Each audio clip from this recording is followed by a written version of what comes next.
स्वागत आहे तुम्हा सगळ्यांचं घरगुती गप्पा यूट्यूब चॅनलवरती। आजचा दिवस तुम्हा सर्वांना खूप छान व सुखासमाधानीचा जाऊ दे, हीच मी स्वामीचरणी प्रार्थना करते। नवीन व्हिडिओला सुरुवात करण्याआधी तुम्ही जर माझ्या चॅनलला पहिल्यांदा बघत असाल तर चॅनलला लाईक, शेअर, सबस्क्राईब करा व कमेंटमध्ये श्री स्वामी समर्थ लिहायला अजिबात विसरू नका। चला तर मग नवीन व्हिडिओला सुरुवात करूया। आज आपण या व्हिडिओमध्ये स्वामींचा कौल कसा घ्यायचा, स्वामींना आपले प्रश्न कसे विचारावे व स्वामी आपल्याला कशा पद्धतीने उत्तर देतात या सर्व गोष्टींबद्दल माहिती बघणार आहोत। त्यासाठी हा व्हिडिओ शेवटपर्यंत बघा, स्किप न करता। स्वामींचा कौल घेण्याची खरी पद्धत, कधी कधी काही निर्णय असे असतात जे सहजासहजी आपण घेऊ शकत नाही आणि अशा वेळी ते निर्णय घेण्यासाठी आपली खूप घालमेल होती। मग ते कोणतेही प्रश्न असो, अडकलेले पैसे असो, आपले कोणाकडे पैसे अडकलेले असेल तर ते केव्हा मिळतील, मिळणार की नाही, किंवा लग्नासाठी एखादं स्थळ आलेलं आहे पण तिथे होकार द्यावा की नाही, त्यानंतर स्वतःचे घर घ्यायचे आहे किंवा गाडी घ्यायची आहे, किंवा आपल्या मुलांबद्दलचे प्रश्न, त्यानंतर मुलांच्या प्रश्न, करिअर बद्दल प्रश्न, किंवा कुठे महत्त्वाच्या कामाला जायचं आहे व ते काम होईल की नाही, असे असंख्य प्रश्न ते आपले कोणतेही असू शकतात, ज्याचे निर्णय घेताना आपण स्वामी महाराजांना कौल घेण्याची पद्धत बघणार आहोत। ज्याचे निर्णय घेताना मनात हे करू की नको असं सतत सुरू असतं। कधी कधी आपण निर्णय घेण्यासाठी बऱ्याच जणांची मदत घेतो, जसे आपले घरातील सदस्य असो, मित्रमैत्रिणी असो, त्यांना विचारतो आपण असं करू का, तसं करू का, पण प्रत्येकाचं हे वेगवेगळं मत असतं, त्यामुळे आपल्याला आणखी कन्फ्युजन होतं निर्णय घेण्यामध्ये। तर तेव्हा एक करू शकतो की आपण स्वामी महाराजांना आपले प्रश्न विचारू शकतो, स्वामी महाराजांना आपण आपले निर्णय घेण्यासाठी हेल्प मागू शकतो।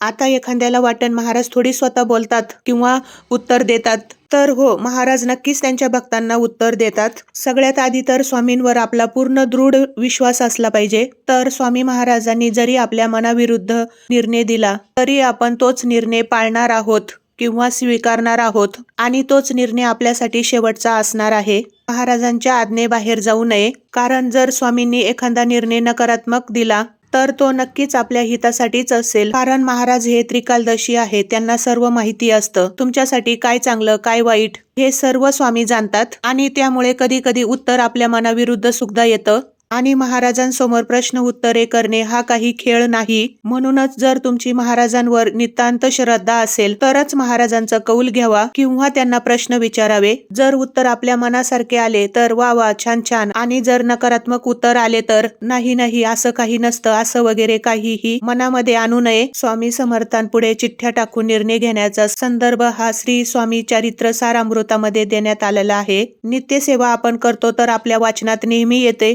बाळप्पा महाराज हे सर्वप्रथम भगवान शंकराची पूजा करून मग महाराजाच्या दर्शनासाठी येत असत। तेव्हा सुंदराबाईने महाराजांना असं सांगितले की आपण बाळप्पा महाराजांना आज्ञा द्यावी शंकराची पूजा न करण्याची। तेव्हा महाराजांनी तशी आज्ञा देखील केली बाळप्पा महाराजांना, परंतु बाळप्पा महाराजांना असे वाटले की स्वामींनी सुंदराबाईच्या सांगण्यावरूनच आज्ञा दिली असावी, म्हणून त्यांनी 2 चिठ्ठ्या टाकल्या, ज्यामध्ये एका चिठ्ठीमध्ये लिहिले होते की पूजा करावी आणि दुसऱ्या चिठ्ठीमध्ये लिहिले होते की पूजा करू नये, असे 2 चिठ्ठ्या लिहिल्या होत्या। त्यानंतर चिठ्ठी उचलून पाहिल्यावर पूजा नाही करावी असे आले, तेव्हा त्यांच्या मनातील गोंधळ थांबला आणि बाळप्पा महाराजांनी स्वामींची आज्ञा सत्य मानून तोच निर्णय घेतला। आपले स्वामी हे त्रिगुणात्मक आहे, त्रिदेवतांचा वास स्वतः महाराजांमध्ये आहे आणि शंकराची पूजा ही स्वामीच्या रूपामध्ये बाळप्पा महाराजांच्या हातातून होणारच होती हे कळले त्यांना। त्यामुळे बाळप्पा महाराजांनी सुद्धा आलेले उत्तर स्वामींची आज्ञा म्हणून पाळली। तर आता आपण आपला प्रश्न कसा विचारायचा स्वामी महाराजांना ते आपण बघूया। तर आपल्याला वहीचे 2 समान आकाराचे कागद आपल्याला घ्यायचे आहे। वहीचे संपूर्ण पांढरे प्लेन पान घेऊ शकतात किंवा रेषा असलेला कागद घेऊ शकतात, प्लेन घेऊ शकतात किंवा रेषा असलेला कागद सुद्धा चालेल। तर 2 समान आकाराचे कागद घ्यायचे आहे। दोन्ही कागदांची लांबी रुंदी सारखी असली पाहिजे, म्हणजेच दोन्ही कागदांचा चौकोन हा सारखा असला पाहिजे। त्यानंतर दोन्ही कागदावर सर्वात वरती श्री स्वामी समर्थ असं लिहायचं आहे आणि सगळ्यात खाली एका चिठ्ठीवर होय आणि एका चिठ्ठीवर नाही असं लिहायचं आहे आणि मध्ये जिथे जागा राहील तिथे आपल्याला आपला प्रश्न लिहायचा आहे। तुमचा जो कोणता प्रश्न आहे तर तो तिथे मध्ये लिहायचा आहे। दोन्ही चिठ्ठीवर आपला प्रश्न लिहायचा आहे आणि एका चिठ्ठीवर होय आणि एका चिठ्ठीवर नाही असं आपल्याला 2 चिठ्ठ्या करायच्या आहे। त्यानंतर दोन्ही कागदांच्या मान घड्या घालून घ्यायच्या आहे. एकसारख्या दोन्ही चिठ्ठ्यांच्या घड्या घालायच्या आहे. एकाच पद्धतीने दोन्ही चिठ्ठ्या तुम्हाला फोल्ड करायच्या आहे आणि घड्या घातल्यानंतर दोन्ही चिठ्ठ्या जर तुमच्याकडे केंद्रातील विभूती असेल, रक्षा असेल तर ती त्याला लावून घ्यायची आहे आणि स्वामींच्या चरणाजवळ आपल्याला ती ठेवायची आहे.